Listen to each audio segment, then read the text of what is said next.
विधान परिषदेत घोडेबाजार झाल्याचा आरोप काँग्रेसचे 5 उमेदवार विकले गेले। वडेट्टीवारांच्या खळबळजनक कबुलीनंतर विरोधक विरुद्ध सत्ताधारी आमने-सामने, तर घोडेबाजार रोखण्यासाठी सुनेत्रा पवार लोकसभेत विधेयक मांडणार।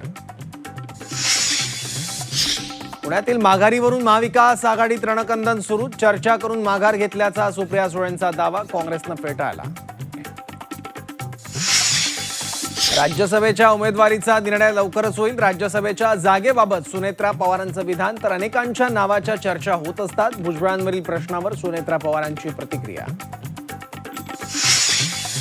प्रत्येक कार्यकर्त्याची निवडणूक लढण्याची इच्छा असते। नाशिक जळगावच्या तिढ्यावर लवकरच तोडगा निघेल, खासदार डॉक्टर श्रीकांत शिंदेंचं विधान।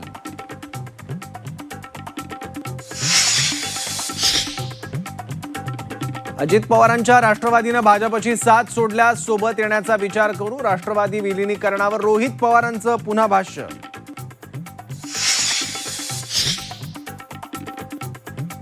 मराठा समाजासाठी फडणवीस सरकारचा मोठा निर्णय, ओबीसी प्रमाणेच मराठा समाजाला सवलती मिळणार, शैक्षणिक योजनांबाबत शासन निर्णय जारी।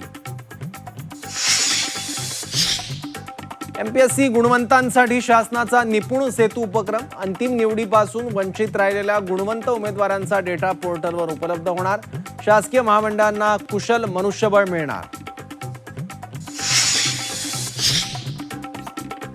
उपमुख्यमंत्री सुनेत्रा पवार शेतकऱ्यांच्या बांधावर, बारामतीत गारपिटीमुळे झालेल्या नुकसानाची पाहणी, तर इंदापुरात कृषी मंत्री भरणेंकडून नुकसानीची पाहणी, प्रशासनाला तातडीनं पंचनामे करण्याचे आदेश।